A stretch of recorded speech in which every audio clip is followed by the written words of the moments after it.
We face many points of inflection in our careers and our lives, from new jobs and promotions to difficult bosses and layoffs. If we had all the time and resources possible, we could certainly figure it out eventually, but we don't. The challenge is that we're walking into roles where expectations are sky high, timelines are crunched, and there isn't much patience. So you need an accelerator, and that's exactly where coaching can help. Think of coaching as a catalyst for your success. In Coaching Ahas, we share stories of leaders, their courage and vulnerability to lean into coaching, and the breakthroughs that change their lives forever. Welcome to Coaching Ahas, where we share real stories of talented coaches and their clients, one aha at a time. Today, my guest is Andrew Neitlich, founder of Center for Executive Coaching, now a part of Keystone Partners. Welcome, Andrew. Thank you. Thanks for having me. So thrilled to dig into Coaching Ahas with you today. Thanks. So let's jump right in, right? Our goal is to share stories of leaders and their breakthroughs. I know you have a leader in mind. So paint the picture for us. What was happening with this leader? What was their challenge? Why did they approach you?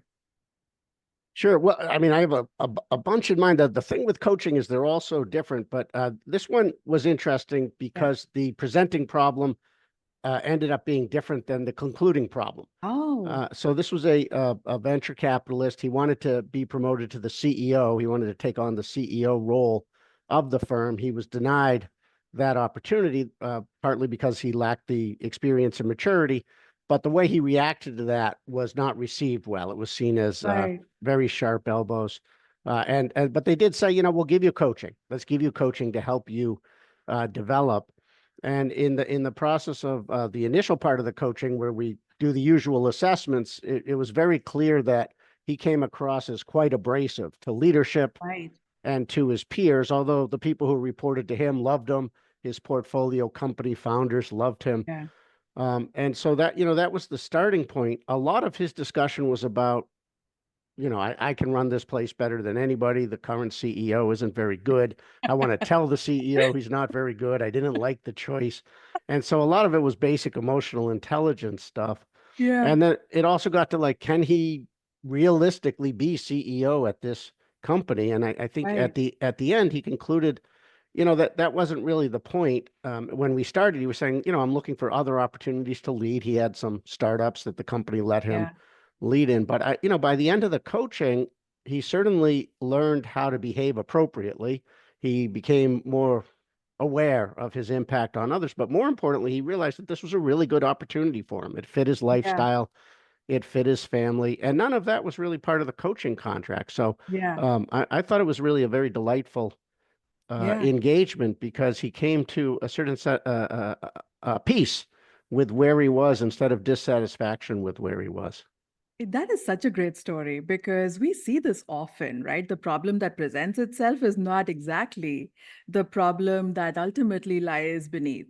And in this person's case, the fact that you took him on a journey or him or her on a journey to really discover what was it that they truly wanted, I think is so powerful. So there must have been so many insights for this person. Could you share maybe one moment of breakthrough? Well, I think there were a few. I mean, early on, I don't think he realized how severe people were reacting to him. I don't think he had Ah, the awareness that, wow, this is really bad. I'm really coming across a yeah, certain way. So that was one. Ultimately, we picked a behavior for him to work on based on the feedback. And when he went right. to people to ask, how am I doing with this? They said, that's not the behavior. So, Yeah, first of all, that was I guess, an aha moment, just him going and asking for advice. That's not something leaders like him would do. But then hearing what he really had to do was, I think, a big breakthrough. So that was a big deal. And then I just think concluding, hey, this is pretty good. I'm not going to find it better than where I am right now.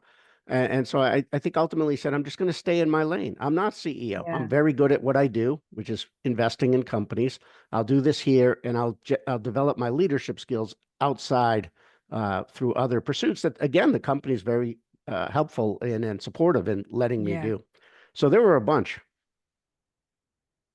And we often talk about playing to your strengths, like really, really playing to your strengths or leaning on to your strengths. And in this particular case, you help them see where their strengths truly were. And, I think that must have been a factor for them making peace with the fact that, okay, this is what I'm really good at. This is what I want to Yeah. do more of. I think that's right. I think that's right. The research shows we can help people build on strengths. Yeah, But where there's weaknesses, if it's career derailing, as this potentially was, some of right, these behaviors, then we can also step in and help them think right. about more productive behaviors. Yeah, that's really insightful. Such a great story. We have to dig into a little more of your story. So tell us Good. your story, the people, influences, and experiences that have shaped you into who you are today. Well, I mean, it's really a ton. I would say where this part really got going was when I was a management consultant. Hmm. And I was at a company that did great work in healthcare, particularly Yeah, turnarounds of healthcare systems, strategy work. And I enjoyed pieces of it, but didn't enjoy other pieces of it. I didn't love the analysis. I didn't love leading teams of analysts. I certainly didn't like all the travel and the intensity of the right. work. And that became good news for me because I learned as I listened to what clients really wanted, they tended to know the answer to the Mm, analytical stuff, right? Not to the fifth decimal point, not as elegantly as we might do it or present it, but intuitively they knew, yeah, we have a 10% opportunity. And yeah, and so when we got to what's the real value of the consulting, it was coaching. Now, back then, this was like even before, like in the late 1990s, I didn't know that there was a thing called executive coaching, and right. it was a nascent industry, I think. But certainly, what clients wanted was a sparring partner, someone to have a dialogue with, someone safe to talk to, someone to help them through the tough decisions they had to make, and someone to meet them where they were with best practices. Like, I can't implement all of this, but this would work for us. And so it was out of that I said, why, Yeah. why don't I just do that? I don't have to travel as much. I don't have to be Yeah. part of this. The other thing, I got kind of tired of the consulting lingo. It didn't feel authentic. There was a lot of like, let's use big What? The words to, jargon did feel authentic? yeah, exactly. It's like, let's use big words to obfuscate the fact, and try to look smart. And Yeah. I just want to just be in conversations with people about their most pressing issues. So I started, and again, I didn't call it coaching. I still don't really call it coaching. It's more about leadership advisory Yeah. work. And I'd start working with small nonprofits. At the same time, I loved writing. I started writing my first book that became the source of toolkits for the Center for Executive Coaching. And maybe around 2006, I started training other people to be coaches. And that Hmm. led to the founding of the Center for Executive Coaching. So I'd say those are the elements that brought me to here today. And what made you start, go from coaching to actually becoming a coach of coaches, right? And starting the Center for Executive Coaching. At a certain point, I don't remember what year it was, but I had I spent like a month just reflecting, doing a lot of self-reflection. Mhm. And I wrote a mission statement, and the mission statement included training, speaking, teaching, writing, things like that. So it wasn't just about coaching, but it was Right. about all of these things. And so I also, in the consulting firm, probably my favorite role was being the head of training and professional development for a little bit. I loved Hmm. doing that. And so Right. I think that was it. People started coming to me too. People I knew started saying, "Hey, this is cool what you're doing. Can you teach me how or talk to me about how?" And so I saw that there was a potential need for it. Like I could have gone just as easily into training people to be consultants. I used to train people on that, but that had been done. So at the time, coaching was growing. It turns out that's what I was doing, and so why not try to create a center to formalize that work? You've often said you're an introvert, and you've often Yeah, said that your sociability score is on the lower side. Yet right. you've built not only a world-class coach training organization, but also a phenomenal community of coaches, of which I'm a part, thankfully. Uh, Tell me more about that journey, and how did it grow to where it is today? Right. Well, part of the reason it grew is because of great people, right? You can see Yeah, your passion for it and things like that. Being an introvert doesn't mean one is shy or one is a recluse. It just means, yeah, I don't like small talk. I like working alone. And if I'm with a big group of people, that's not where I draw my energy. I tend to need yeah. so for me, it has actually served me very well in a couple of ways, being an introvert. One, if I have a prospective client, I don't spend a lot of time chasing them or doing all the small talk with them. Like, I just want to get to the point. Is this important to you? Is this something you want to do? And so Yeah. I don't waste a lot of time with, people who aren't sure they want to join the program or be coached for me. So that's one way it's helped. And two, I've been pretty good at finding extroverts who bring people my way. So I call that like outsourcing your networking, right? If you don't like to network, find people who do and form alliances with them. So I've done that pretty well. The only other thing the internet is a wonderful thing. Before I was a management consultant, I spent a year with a company that was very good at marketing, long before the internet Yeah. existed, but the principles still applied to the internet. And so I was pretty good at, building a website, getting people come to the website. And then as an introvert, I can still do educational marketing. I'd have webinars, Yeah. I'd write, and that's a very nice and comfortable way for me to Yeah. attract people. So it's all of those. But at the end of the day, we get amazing people and they refer amazing people. And so after a while, it snowballs and it's not so much about me at this point. Yeah. Well, we're two introverts on a podcast. Good. Right. And So, like if people listen to you, I don't think they'd see you as an introvert, right? You come across, right. you have a good presence. Yeah. And so again, there's nothing that prevents an introvert from starting something Yeah. big. I think we are totally reclaiming the vocal introvert space. All right. One of the things I think that's striking about you is your commitment to helping coaches be their best, certainly through Center for Executive Coaching, but also through your personal efforts to, coach someone, to help them find their niche, and so many other ways. It seems to fuel you in some way. Why is it so important for you? Well, first, thank you. Let's see. Here's why. I mean, I think I've been a terrible employee when I had to be an employee. I don't like being in large organizations or even small organizations, right? So I think there's a certain group that number one is like I'm also fascinated by what makes people tick, what Mm, leads to amazing performance, what leads to terrible performance. right. And so the Center for Executive Coaching and Training Coaches is a great way to number one, I think, relieve suffering for those who are in a corporate role and they can't stand it. They want to work alone. They want to help others be great. Coaching is a great way to do that. It's a great way to be a lone eagle Yeah. and do something amazing. And two, I think it's a really cool thing to do to help people have more insights, more awareness, and have more impact and be better as leaders. Yeah. As you look back, how many people do you think you've impacted through your work? I don't know. I mean, we've graduated somewhere between 3,500 to 4,000, Oh my and goodness. I've had a fraction of that as clients. Maybe if I have 5 clients a year is what I tend to handle.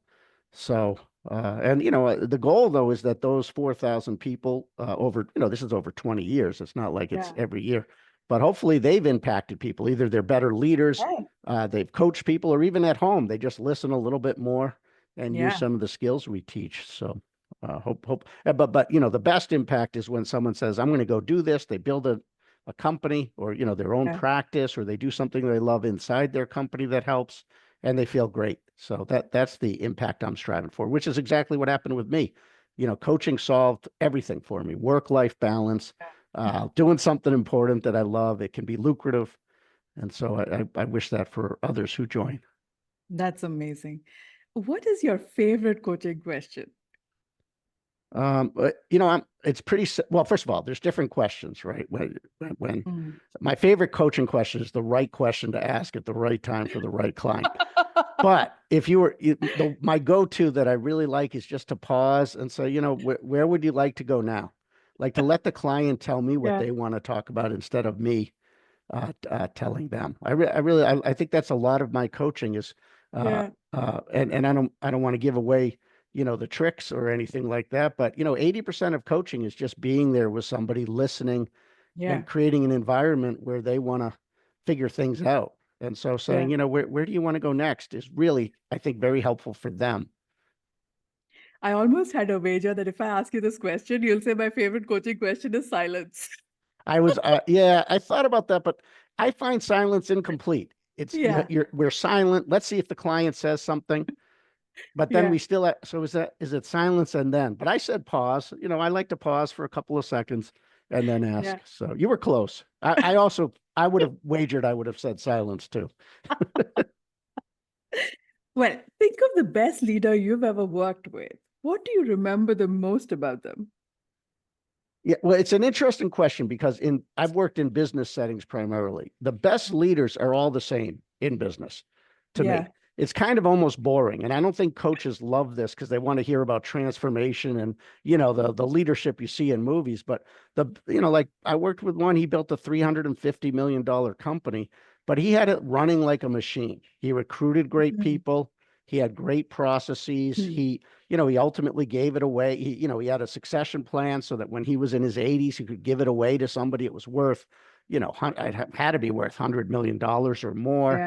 Yeah. That to me in a business setting is leadership, is creating something bigger than yourself that lasts, that serves customers well, that develops employees and things like that. So it's not glamorous. I mean, when I thought about that question, like to me, what's interesting are more gestures of leadership. Like Mm. there's I'm part of a synagogue and there's a new rabbi there, and I listened to her story.